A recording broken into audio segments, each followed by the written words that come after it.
Onde está escrito que você tem que ficar levando teu filho para 10 lugares? Onde está escrito no final de semana? Onde está escrito que teu filho tem que fazer 5 esportes diferentes? Onde está escrito que a tua filha tem que ter o cabelo mais perfeito do mundo? Onde está escrito que teu filho vai ser mais feliz se ele tiver mais seguidores? Onde está escrito que a tua filha sabe com 6 anos de idade o que ela tem que comer ou não? Onde está escrito que a tua filha tem que ter a opinião final sobre usar a tela de madrugada? Vamos parar com essa babaquice, porque aí vira o pai banana que cria o filho goiaba e joga o abacaxi pra sociedade. Porque é isso, o pai quer ser bacana e vira banana. Tá errado.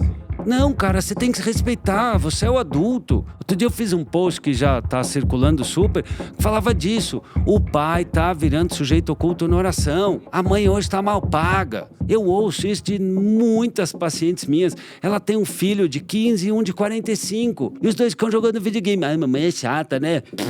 Aí solta pum, entendeu? Aí arrota na mesa. E acha legal. Não é legal. Olá, sejam bem-vindos a mais um Rivotalks. E vocês já sentiram, né? A nossa conversa de hoje vai ser boa demais. O Léo Freiman é psicólogo e também é aquela pessoa que não tá preocupada em afagar o seu ego.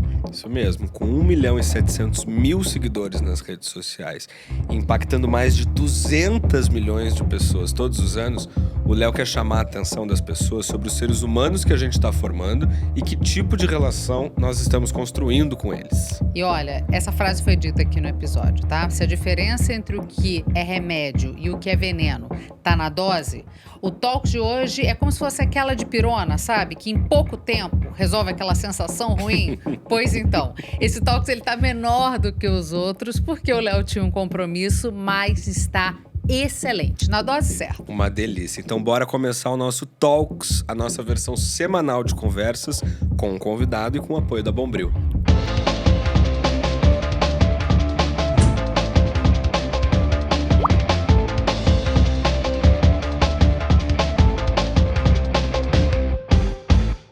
Senhor Leonardo Freiman, obrigada pela presença aqui conosco no nosso Rivotalks, viu? Obrigado a vocês por me convidar. Um prazer ter você aqui. Que a gente queria há muito tempo, né?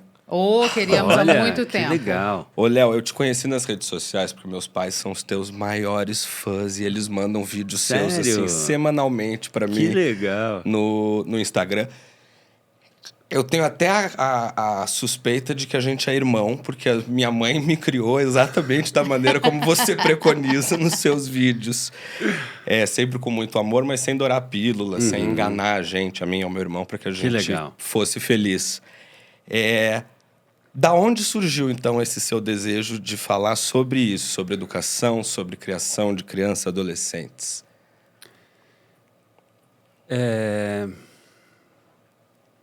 Eu fui um garoto que não me encaixava em lugar nenhum. Eu sempre convivi com muita solidão. Eu era de personalidade hipersensível, muito inquieto, muito questionador. Meus pais trabalhavam demais. Minha mãe era gerontóloga, amava a profissão. E meu pai é o executivo tradicional.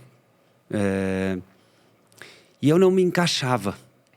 Tanto, por exemplo, quando eu fui escolher profissão, eu queria psicologia, a maioria dos meus amigos era engenharia, direito, administração, medicina. Então, essa sensação de não me encaixar em lugar algum me proporcionou muita leitura e muito contato com as minhas emoções. E tinha ali, abrindo aqui o coração, papo sincero, eu tinha uma certa sensação que devia ter algo errado comigo. Isso me custou muito caro. Até questões de autoestima, minha adolescência foi muito difícil, eu me achava burro, feio, pobre, tudo de ruim, né? Tanto que quando eu fui prestar o vestibular, eu não tinha a menor ideia do que fazer e primeiro fiz administração.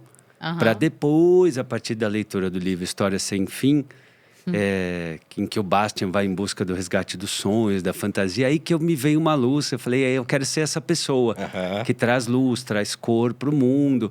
Quem sabe eu possa trazer um pouco do amor que eu gostaria de ter dentro de mim. E aí, claro, ao longo da vida, com muita terapia, fui aprendendo a me preencher, a preencher minha vida de pessoas significativas. E percebi que trazendo às famílias esse chamado de um amor consistente era uma maneira de eu curar, inclusive, feridas minhas. Legal. né? Minha família é muito pequenininha, né? Acabou acontecendo de também ir morar em várias partes do mundo. E chegou uma hora que eu entendi que minha família é o mundo. Com quem eu construir familiaridade de alma. Esse é o tamanho da minha família. Então, hoje é muito mais do que um trabalho, é uma missão. Certo. Eu posso construir familiaridade com você, eu posso construir familiaridade com quem me trouxe até aqui. É muito melhor até do que parentesco, né? Então, eu trabalho hoje como psicólogo clínico, eu tenho um trabalho da metodologia OPE, de projeto de vida e atitude empreendedora nas escolas, e momentos como esse. Para mim, falar de amor é uma maneira de sentir amor e sentir conexão. E é muito curioso que você começou o seu trabalho ali nas redes sociais em 2018. E aí foi aquele trabalho de formiguinha, eu registrei uns marcos aqui, que você tinha 20 mil seguidores em abril de 2019, 100 mil em abril de 2020, 500 mil em outubro de 2022. Uau. E quando você chega nesse ponto, você fala assim, nem nos meus maiores sonhos eu imaginava que eu ia poder falar com tanta gente e atingir tantas pessoas nesse sentido. O que eu quero saber de você, Léo, é em que sentido você acha... Você tem a questão das telas muito claro, especialmente para criança e jovem, mas, ao mesmo tempo, a gente sabe que é um caminho que abre muitas portas e que acende muitos alertas, especialmente para adultos, que também estão ficando viciados nessa ferramenta. A dopamina do celular, né? É possível construir essa relação de forma saudável, né? Olha o tanto que você espalha conhecimento a partir das suas redes sociais, ao mesmo tempo em que elas podem ser um pequeno veneno na vida das pessoas. É como dizem, né? A diferença do remédio e veneno muitas vezes é a dosagem. Exatamente. Né? A tecnologia veio para ficar, mas não é que as pessoas estão ficando viciadas, elas já estão viciadas. Como o Michel Demourget, um grande neurocientista, fala, a gente vive hoje uma orgia tecnológica. Né? E por que esse tema me toca tanto? Porque é uma forma de abandono. A forma atual de abandono é deixar o filho na tela, com a narrativa de mas não tem jeito, mas é complicado, mas hoje em dia é assim, mas todo mundo deixa, mas ele quer, mas se eu não deixar eu não consigo trabalhar. E como é que faziam as mães antigamente? Com 3, 4 filhos? Por quê? É isso, eu tenho hoje já, assim, quase 100 mil pessoas que já passaram em cursos, palestras comigo nos últimos anos.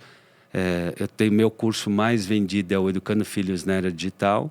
Eu tenho muito relato de pais e mães que conseguiram mudar essa história. Né? Porque aquilo dá trabalho. Dá trabalho. Por exemplo, antes de almoçar, você separar lá o Lego, lápis, coisinhas de montar e já combinar com o filho. Olha, quando chegarmos no restaurante, ninguém vai usar a tela. E ponto, e acabou. Mas isso tem que ser uma cultura da casa. Né? É o pai e a mãe estarem conectados, né? Usando aqui o termo. Se o pai e a mãe não estão conectados, vai ter um que é o legal, o outro é o chato, não vai funcionar.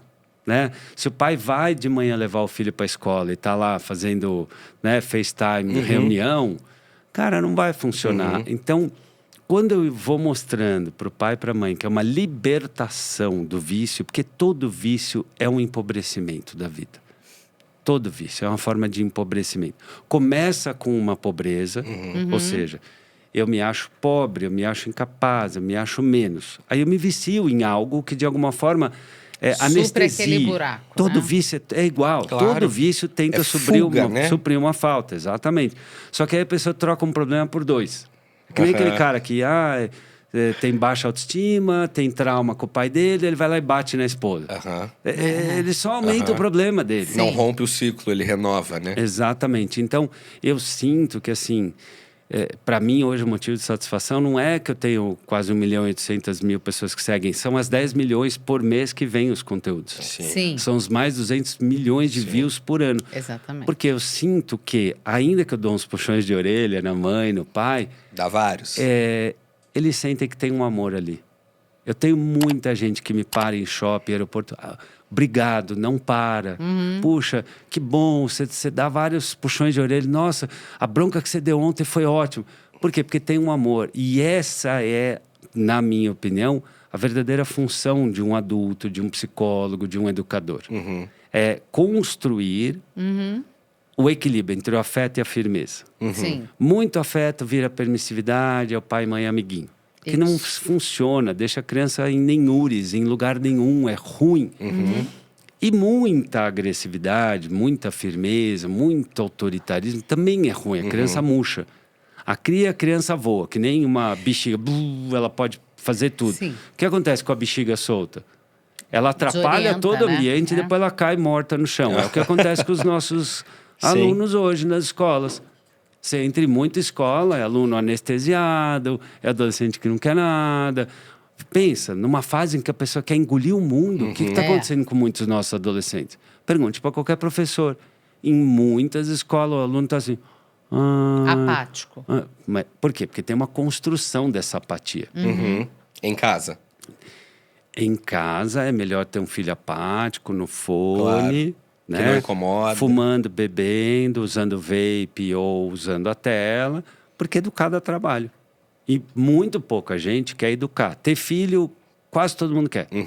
Postar filho é uma obsessão nacional.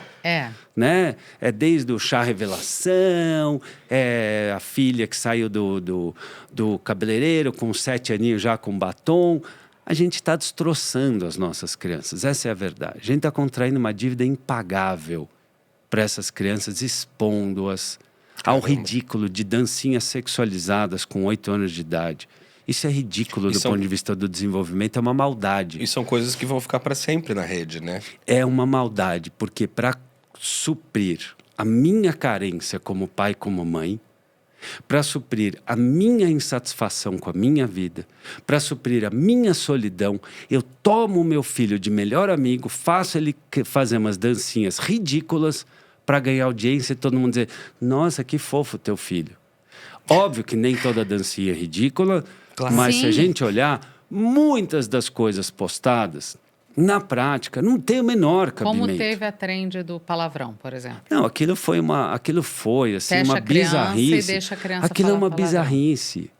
Você está ensinando uma criança a usar de um vocabulário que não cabe em lugar nenhum. Sim. Você está usando, de novo, a criança como um totem narcísico para suprir o teu vazio e você está se esvaziando do papel de mãe. A gente está avacalhando a educação nesse país. Se você olhar, as letras de música diminuíram. Os políticos se xingam o tempo inteiro. Né? Muitas empresas num cinismo. A gente vê os maiores absurdos e a empresa fala assim, nossa, vamos investigar. A gente está numa decrepitude moral, ética, espiritual e esse país está indo para um lugar muito perigoso. Esse país é o mundo, né, Léo? É o mundo, mas tem lugares que menos. Mas é só você ver, as pessoas estão lendo menos. Claro. As pessoas estão comendo demais, as pessoas estão dormindo de menos, as pessoas estão convivendo de menos e estão agredindo demais. Léo, você acha que isso tudo que você acabou de dizer, por exemplo, é o que faz culminar um episódio como o que a gente viu nessa semana da Escola Beacon, do antissemitismo gritante ali e evidente, né? Contra um aluno recém-chegado de um colégio, inclusive o Beit Yaakov. Existe muita inveja ao povo de Israel, essa é a verdade. É um povo micro, que tem quase metade dos prêmios nobres. E quem faz não tem crescer um projeto, verde no meio do deserto. Quem não tem um projeto de vida é fã de um projeto de morte. Quando meu projeto é te aniquilar, eu me desresponsabilizo de me enaltecer. Com certeza. É uma desconexão absurda, né? Tanto que hoje Israel é o único país que tem que se defender o direito de se defender. Isso. Né? O antissemitismo, assim como o racismo, assim como muitas outras formas de violência na nossa sociedade, tem sido alvo de muita leniência. Né? Eu não quero falar desta escola específica, porque eu não tive a oportunidade de falar nem com o aluno, nem com a família de então eu prefiro não falar. Mas o fato é, aumentaram muito os incidentes antissemitas. Né? Por quê? Porque muita gente está com vazio existencial, muita gente serve de massa de manobra de pessoas que têm ideologias e idolatrias descabidas, volto a dizer, projeto de morte, e ao invés da pessoa alocar o seu projeto de vida em se fazer crescer, ela se ilude com a raiva. Então, eu te detesto, eu te destruo. Aparentemente, é mais barato e mais fácil do que eu me construir. O que leva mais tempo? Eu criar, projetar e construir esse copo ou jogá-lo no chão? É um atalho, uma desresponsabilização. Claro que e é importante deixar claro, sou contra todo e qualquer exagero, sou contra qualquer violência, sou a favor da criação do Estado palestino. O próprio Estado de Israel já tentou mais de 5 vezes. Sim.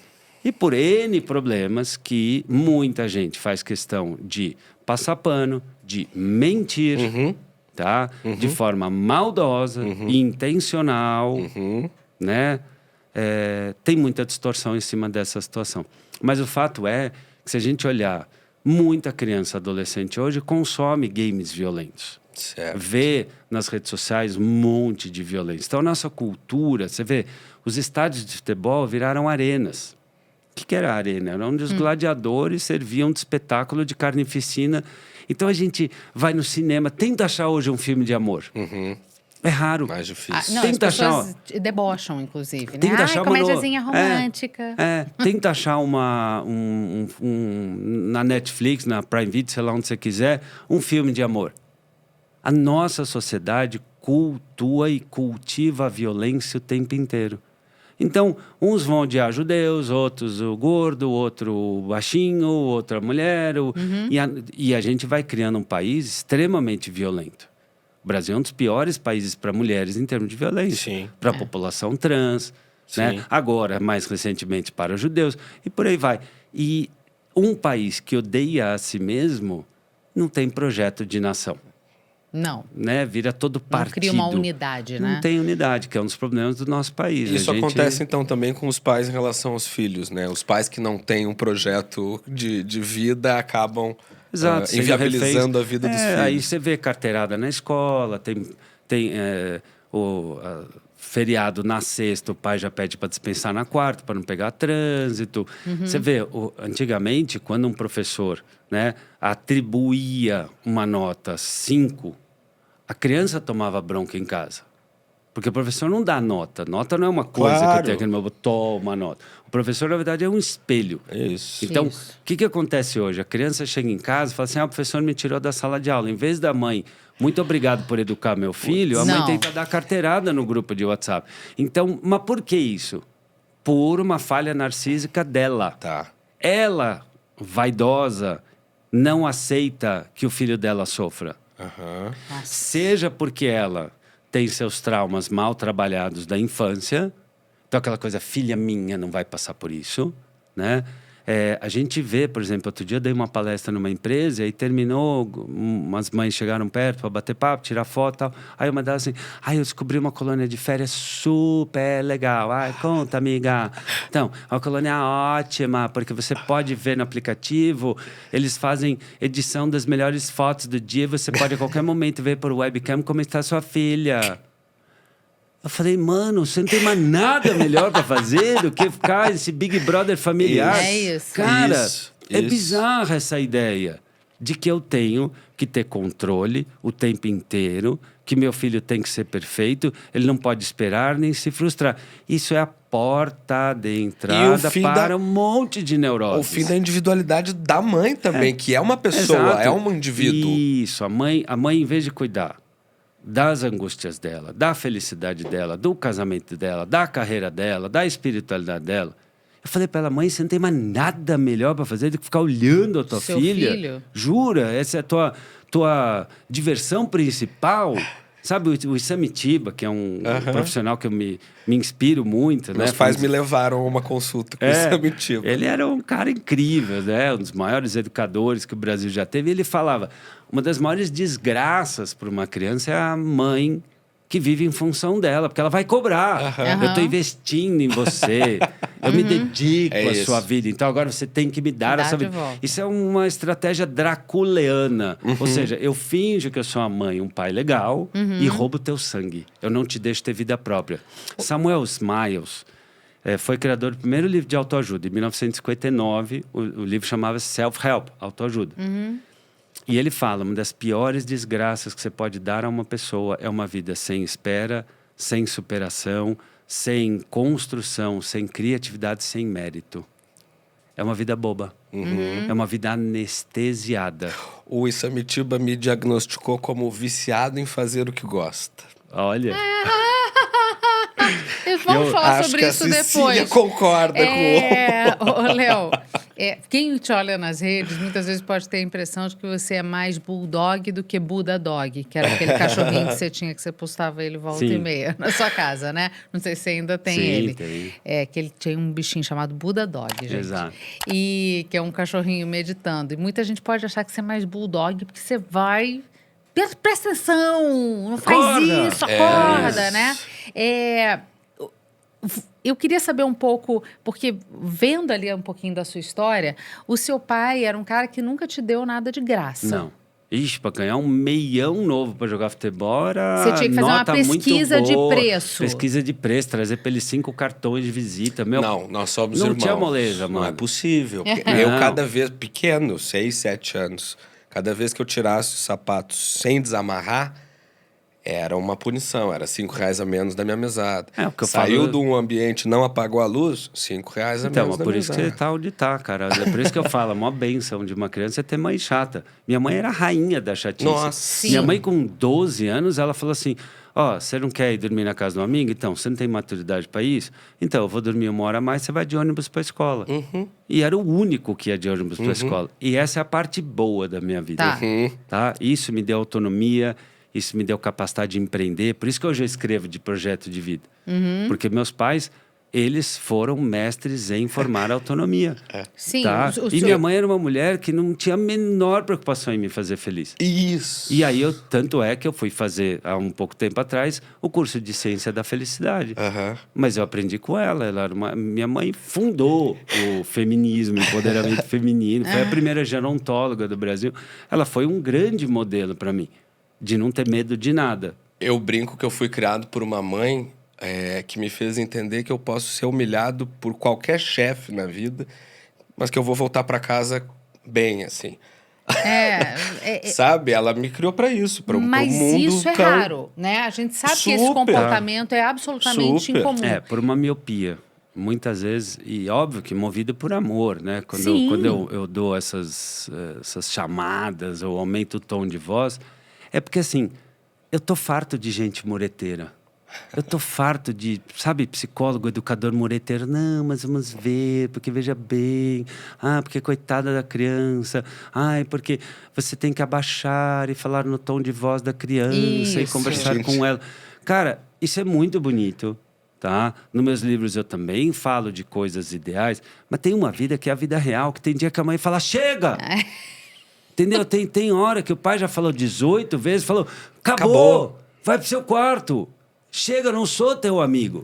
Isso não é ser um pai ruim, isso é ser um pai consistente. Sim. Tem hora que se você não abre o olho, você a não criança levanta pede um isso tanto também, um tom né? de voz, você não mostra que você se importa, que você tem sangue na veia, a criança não te respeita. É autoridade, né, A Léo? criança precisa de autoridade. Não precisa de violência, de Isso. agressão, nem de ironia, nem de xingamento, nem de tapa. Mas ela precisa de um limite. As pesquisas sobre liderança mostram os chefes, os líderes e os pais que a gente mais admira são os que se respeitam. Crianças respeitam, pais e mães se respeitam. Isso. Então eu não aguento essa onda de vitimismo, de coitadismo, de passar pano, de tudo ok. O Du não Entende? pode falar não. Por exemplo, quer ver? Eu vou te dar um exemplo dessa situação da escola, tá? Aham. Que não foi a primeira e nem será a última. Mas eu perguntei para uma colega minha que ela debateu, mas, poxa, mas as crianças já não foram punidas porque teve 2 dias de suspeição? Eu falei, depende, talvez foi prêmio, ficaram jogando bola no Claro. clube. Com certeza. Mas o que teria que fazer? Expulsar? Eu falei, outras escolas, por muito menos, expulsar a criança. Mas se expulsar a criança, você não vai puni-las, tirando do ambiente escolar? Eu falei, bom, então vamos lá, vamos testar seu raciocínio. Qual a diferença no caso? Colocaram lá hino, né, de Hitler, suástica, ameaçaram, e não era a primeira vez. Fizeram saudação nazista. Fizeram saudação nazista. Tá bom, vamos imaginar que falar seu preto, filho da puta, idiota, macaco, morre. Qual seria a diferença? Isso. Escreve o Ku Klux Klan no caderno do menino. Qual seria a diferença se no lugar disso levasse uma menina no banheiro e ficasse passando a mão nela, abusando sexualmente dela? Ah, mas espera aí, você vai comparar? Eu falei, do ponto de vista da neurociência, a dor física e a dor social dá na mesma. Uhum. Então, assim, a gente vê uma onda de leniência com a violência na nossa sociedade que está dando ruim. Porque o que é o oposto da violência? A anestesia. Uhum. Por que você acha que tem tanto adolescente hoje usando vape, maconha, álcool? Por quê? Porque é isso. Ah, mas é só maconha, né? Ah, mas tem uma pesquisa que não faz mal. Ah, mas é dentro de casa. Pois é, só que vamos testar o raciocínio? Eu uso maconha dentro de casa e saio, pego um carro e mato alguém. Tá tudo bem? Eu bebo à noite, eu estuprei tua filha. Ah, mas eu estava sob efeito do álcool, tudo bem? Sim, Então, uma desculpa. sociedade que não tem consequências é uma sociedade que está se condenando. Sim. Então, assim, a gente está indo, volto a dizer, a gente está indo num caminho que, sim, se eu precisar levantar a voz para acordar pais e mães, eu vou acordar. Uhum. E quer saber, sabe quantos haters eu tenho? Nenhum. Jura? Nenhum. Que doideira. Nenhum. Tem um ou outro que pega e fala assim, ah, mas você não tem filho. Eu falo, sim, eu sou aquele cardiologista que não tem infarto, eu sou aquele ginecologista que não isso que eu ia tem te útero. perguntar. Quantas pessoas falam isso pra você? Pois é, isso é uma vantagem competitiva, porque ao não ter filho, filha, eu me desobrigo de ser apaixonado pela minha experiência. Claro. Entende? Alguns dos maiores técnicos de futebol nunca foram jogadores. Sim. Alguns maiores cardiologistas não tiveram infarto nenhum AVC. Aham. Entende? Mas só que você convive com Exato. crianças e pais o Há suficiente. 30 anos estudando, fazendo as minhas terapias e trazendo o que a ciência nos aponta como caminhos. Uhum. E Sim. eu sempre digo isso, são caminhos que cada família vai absorver o que funciona para ela. Eu nunca coloquei esse é o único caminho, você tem que fazer desse jeito. Então eu tenho muita convicção do que eu falo. Você nunca vai ver uma entrevista minha dizendo eu acho. Eu não acho nada. Eu não posso ocupar um espaço de psicólogo, de educador, e dizer eu acho. Não, se eu acho, eu não falo o que eu acho. Certo. Se eu tenho convicção, se eu vejo A coisa algo é. Então, é por isso que às vezes eu levanto o tom de voz antes, porque eu prefiro do que ser aquele cara mureteiro, coitadista, porque as nossas crianças e adolescentes estão sendo abandonadas. As telas, a relativização de hábitos e atitudes completamente inaceitáveis, e os pais estão reféns de uma vida cara demais, de uma vida difícil demais, de uma vida cansativa demais. E a vida podia ser mais barata, mais simples e até mais gostosa. Sim. Se os pais se respeitassem mais. Essa é a verdade.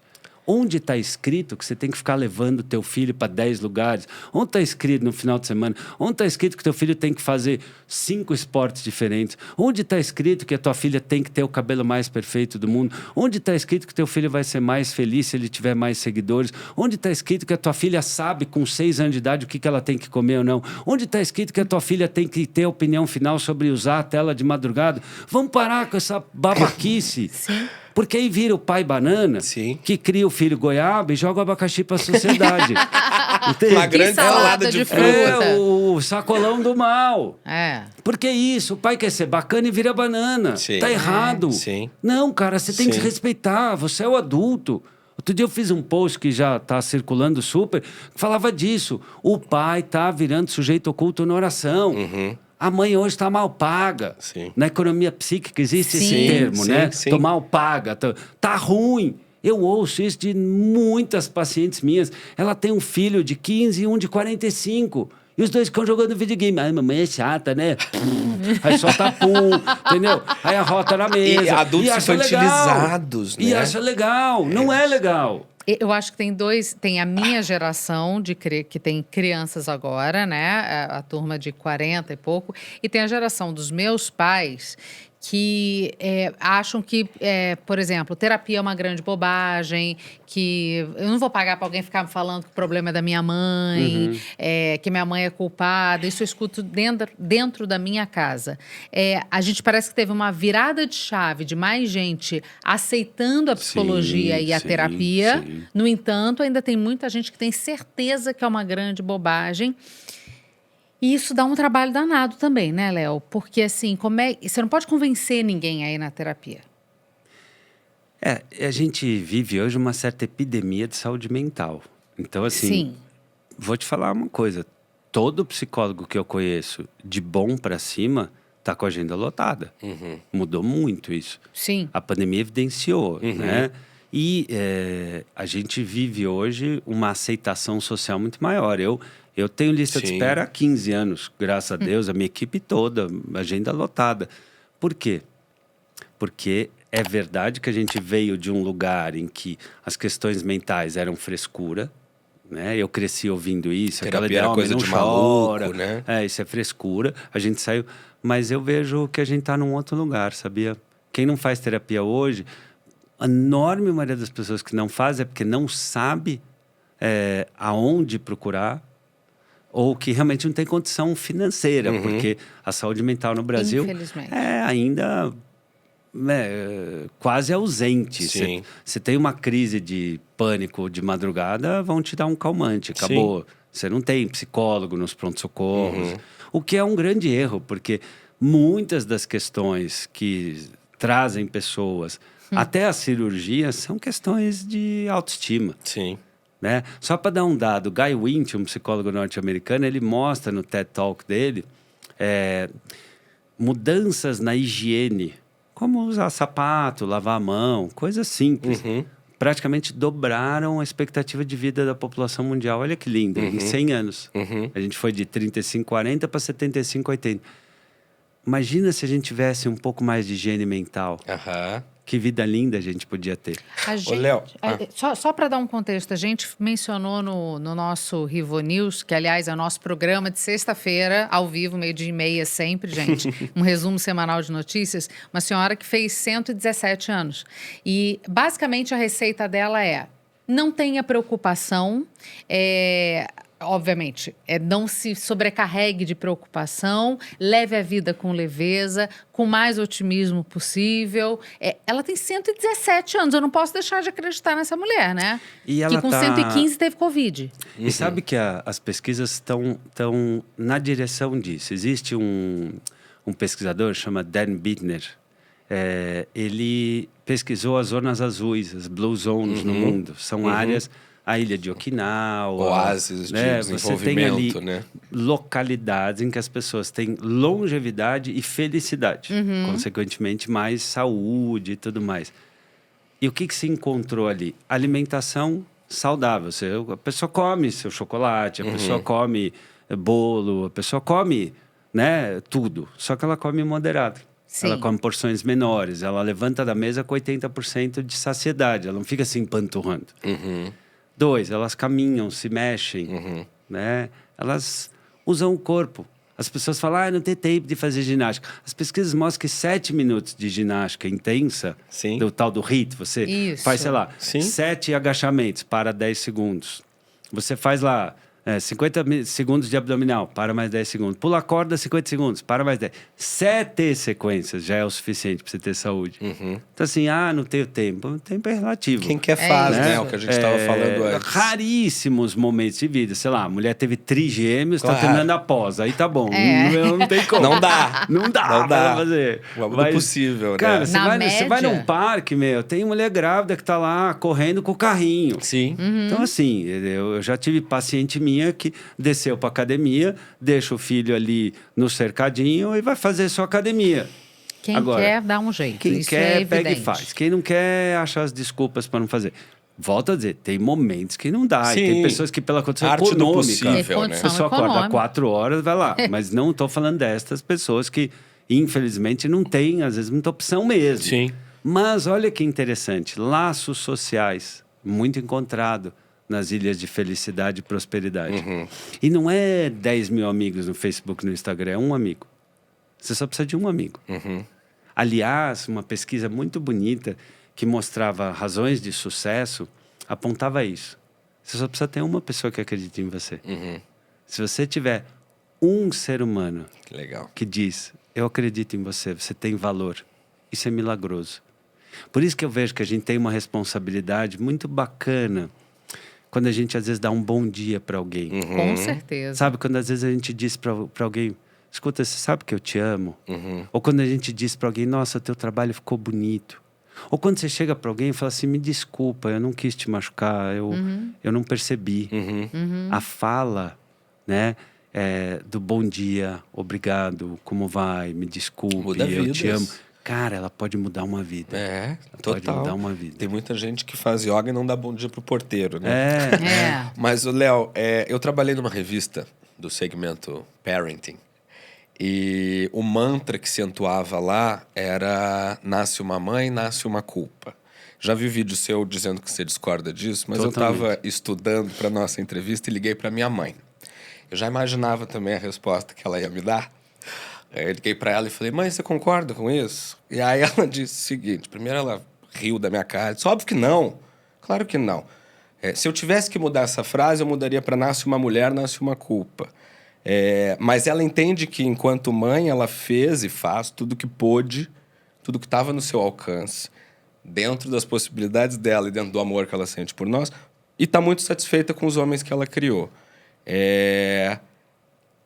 O que você pensa exatamente sobre isso? Assim, nasce uma mãe, nasce uma culpa? Existe uma diferença entre a empatia e a culpa. Tá? Pesquisas feitas com crianças, meninas e meninos. Se você pegar uma boneca com um bracinho quebrado, uma boneca que está lá, a cabeça está solta, via de regra, o que os meninos, isso é um menino de 3, 4 anos, o que ele vai fazer? Ele larga o brinquedo, ele larga a boneca, o boneco. Em geral, o que as meninas vão fazer? Ai, desculpa, vão tentar consertar. Aí, ó, nasce uma mulher. Né? Isso é empatia, isso não é culpa. Agora, você fala assim, mas isso é biológico ou isso é natural? Pois é, no livro Sem Medo de Errar, olha que interessante, da Lina Tugeno, uma jornalista, ela mostra que bebê, às vezes tem cara de menino ou de menina, mas via de regra, bebê tem cara de bebê, né? Pode ser bebê mais fofo, menos fofo, enfim, para a mãe sempre vai ser mais lindo do mundo. Claro. Mas você coloca assim, em volta do bebê, um gorrinho azul, indicando que, teoricamente, é menino, né? Na nossa sociedade. Já foi diferente, foi depois de uma esposa de um dos presidentes norte-americanos, que ela adorava usar rosa. Aí virou o rosa cor feminina. Até então, o rosa era uma cor masculina. Bom, questões coloríficas à parte. Sim. Quando você vê um bebê menino, você já fala mais grosso e você fala mais alto. Quando você vê um bebê menina, você fala assim. Então, assim, não dá para discernir o quanto a gente é influenciado pela biologia /genética ou pela cultura /aprendizado. O fato é, depois da criação do patriarcado, há cerca de 3.000 anos atrás, em que se instalou a propriedade privada, a dominação do homem /macho da espécie em relação à fêmea, aos anciãos e às crianças, é que começou a se criar uma série de narrativas que, criando a culpa, gera o apequenamento da mulher. Certo. Gera o medo de se expor. Você desconstruiu as sacerdotisas, as sábias, né? Você desconstrói todo o poder feminino e uma das maneiras de criar, né, mais controle sobre alguém é o quê? Medo. E qual é o primo do medo? Culpa. Então a mulher até hoje, repara quantas vezes você ou tuas amigas pedem desculpa. Ao longo de um dia, a mulher pede desculpa para tudo. Mas isso é criado. Hoje pedindo desculpa. A mulher sempre se acha mais gorda, mais baixa, menos bonita, menos inteligente. Se tem seio grande, ai, nossa, eu tenho muito grande. Se tem pequeno, ai, nossa, meu peito é muito pequeno. Se tem a vozão, tem um vozeirão, eu tenho voz de macho. Se tem vozinha, ai, tenho voz de criança. A mulher está sempre se criticando. E o homem é educado no contrário. O homem está lá todo avacalhado, ele se acha o máximo. Né? Então, no fundo, os homens deveriam baixar um pouco mais a bola e ter mais autocrítica. Sim. Né? E as mulheres deveriam, né, se levar um pouco menos a sério. Sim. A mulher se exige demais, mas essa culpa é muito construída por esse ideário ainda machista, ainda misógino. É uma forma de controlar. Se você está sempre errado, é mais fácil de controlar. Claro. E é interessante que eu falo nas palestras, assim, do que os homens gostam? De mulheres que se gostam. Não é beleza. Não é beleza. É o quanto ela se sente sexy, forte, livre. Pode olhar numa festa. Você vai dizer, tá lá numa festa, olhando um monte de mulher dançando. Aí tem aquela que é linda do ponto de vista visual, perfeita, mas ela tá lá assim. Tomando o seu... Aí tem outra que não é tão bonita, mas tá sorrindo, toda engraçada. Em quem você vai dar o check-in? Naquela que tá à vontade. Isso. Na praia. Tem lá uma com o corpo incrível, perfeito, maravilhoso, uma cara de arrogante. Ali. Aí tem outra que tem um corpo ok, normal, humano, como o teu, meu, nosso aqui. Só que ela anda com uma energia boa. É o tal do borogodó. Isso. É o que chama atenção, né? É o que atrai atenção. O que chama atenção é a energia da pessoa, é mais do que o visual. Mas a gente tem muita gente hoje em dia, por exemplo, que fala sobre a questão da postura, que as mulheres, no empoderamento feminino, muitas mulheres estão tomando, às vezes, o lugar e não deixando que homens sejam homens, tudo entre aspas, muitas aspas, gente. Mas que os homens ajam de uma forma mais ou em ser cavalheiro, ou em ser atencioso, ou porque a mulher ela tem que ser tão forte, altiva e dona da verdade que ela acaba assustando ou repelindo, né? Tem amigas minhas que falam, tá tendo uma carência nesse mercado e eu tenho convicção que eu tô sozinha também, porque é isso, porque eu sou tão empoderada de mim que ninguém quer se aproximar de mim. Qual é a equação aí? Como é que funciona isso? Na tua opinião, ela é uma pessoa legal? Legal mas assim, eu acho que seleciona mas eu muito. Pergunto, você acha que ela é chata? Não, chata não é. Ela é divertida, ela é engraçada, ela é ótima. Tá, se você fosse homem, você ia querer ficar com ela? É difícil, né, dizer não é isso. difícil. Não é difícil. Você já acabou de dar a resposta. Tá ela ficou tudo até vermelha. tá na cara dela. Mano, a gente não tem dúvida se a gente gosta de chocolate, meu. Entendi. É que existe uma diferença, tá? As pessoas, às vezes, vão pro mercado amoroso, que é um termo horrível, né? Às vezes com uma lista de contratação de um funcionário para uma startup bilionária. Isso. Né? Então, assim... Cara, e aí não passa ninguém. Uma vez uma paciente minha falou assim, porque eu tava no restaurante, aí chegou um cara lá, e eu tava conversando com uma amiga, ele chegou, interrompeu, me deu o cartão, mas olha isso, o cara é gerente, você acha que eu vou sair com um cara que é gerente? Eu falei, oi? Não, aí ele me ligou, eu até conversei, mas ele não fala inglês fluente. Eu falei, mas peraí, você tá contratando um profissional, juro? Eu você tá fazendo entrevista de aí emprego. Aí chata, aí a pessoa chata. E essa coisa de dizer ninguém me quer porque eu sou muito forte, muito empoderada, tende eu penso que porque, assim, não é muito por aí. Vamos falar real, tem homem que gosta de mulher mais forte, mais proativa, mais protagonista, que define a viagem, o nome do filho, que escolhe o restaurante e paga. Tem homem que adora isso. E tem homem que gosta da mulher mais delicada, que é mais sensível, que se emociona. Se o cara leva uma flor... tem mercado para tudo. Tem para todo mundo. Tá. O que eu realmente observo como psicólogo, e posso falar como homem, é o seguinte, cada pessoa é única e tem homens que gostam de uma coisa e homens que gostam de outra. A gente tem que tomar muito cuidado com essas narrativas bestas, vazias. As mulheres hoje, os homens hoje, não tem gente em São Paulo, não tem homem legal. Tem muita gente legal. Só que aí que tá. A questão é, onde você está procurando?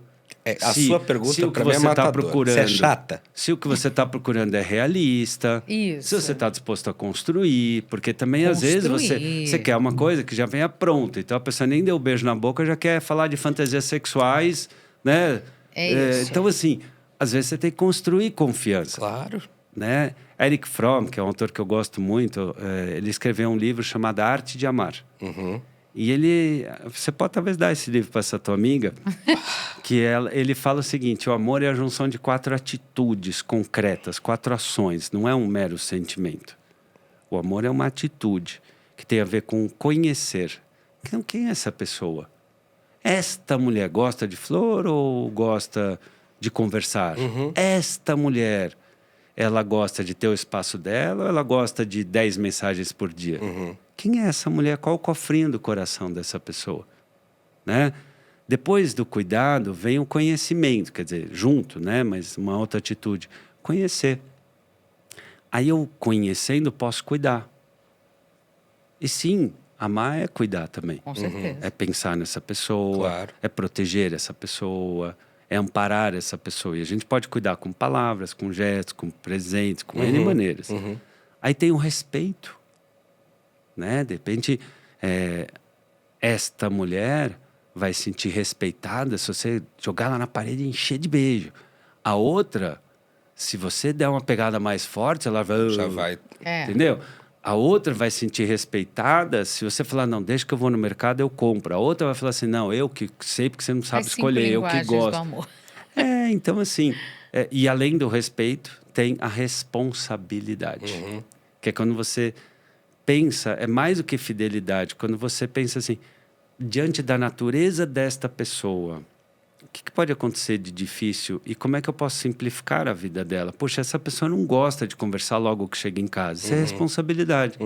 Poxa, essa pessoa não gosta de namorar de noite. Ela prefere de manhã, porque de noite ela tá com a cabeça muito cheia. Poxa, essa pessoa gosta de arrumar a cozinha antes de dormir. Então, em vez de ficar reclamando, você não veio, deixa eu arrumar a cozinha junto. Porque eu também sujei. Então é sobre isso, sobre construir conjuntamente. Léo, a gente está se encaminhando para o fim, mas tem uma pergunta que o meu pai pediu para eu te fazer. E que se eu não fizer, como ele chama vai... teu pai? Sérgio Weiner. Ele vai ficar muito indignado. A pergunta ipsis literis é a seguinte. Pergunta para o Léo se filho pode brigar com o pai porque ele mima os netos e qual a importância dos avós no desenvolvimento de uma criança. Meu pai tá louco para ter netos e ele já tá querendo se prevenir aí. Fantástico. Sérgio, obrigado aqui pelo carinho, pela participação, pela oportunidade. Parabéns pelo teu filho, pela família que você tem.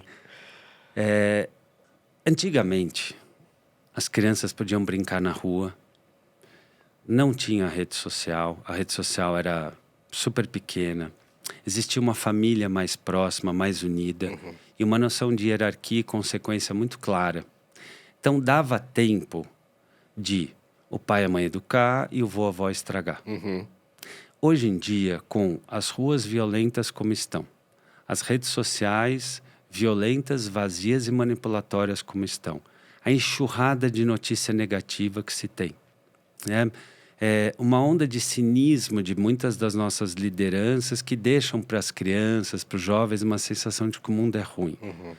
O que a gente tem de consumismo e vários outros fatores, eu diria que hoje vale mais a pena um avô e avó se colocar como copiloto do processo de educação do que achar que o pai e a mãe hoje conseguem educar, não está mais conseguindo. É preciso o pai, a mãe, a escola, tio, né? Avô. Porque o pai e a mãe hoje estão trabalhando muito mais do que trabalhavam. Né? Como eu falo, hoje você tem que trabalhar muito mais do que há 10, 20 anos. Claro. Então, eu acredito do fundo do coração que, claro, a gente vai poder ter de avô, de avó, momentos muito gostosos. Mas é desleal com a criança eu querer entender que o meu papel está feito porque o mundo mudou. Educar uma criança hoje é 10 vezes mais difícil. Por excesso de rede social, por violência nas ruas, por conteúdos incrivelmente inadequados e desairosos em redes sociais e mídias que a criança fica exposta, por uma leniência enorme com violência, descaso e permissividade, por uma onda de consumismo, por uma desconexão entre escolas e famílias que antigamente falavam a mesma língua, né? Porque hoje ninguém tem mais tempo para nada e por uma relativização absoluta de tudo que é lei, norma, regra, hierarquia e consequência. Isso sem falar de questões macroeconômicas que deixam hoje qualquer cidadão brasileiro com o cabelo em pé, com a sensação de que a vida vai acabar a qualquer minuto porque a gente só ouve nossos líderes se odiando. Não tem projeto de país. Então, eu dei aqui pelo menos 10 motivos pelos quais educar é muito mais difícil hoje em dia. Então, Sérgio, aproveita o teu amor. Tenha momentinhos de mimo. O mimo eventual é uma delícia, né? Mas o mimo como base da participação de avô e de avó, eu vejo como uma perda do direito dessa chance de ter família.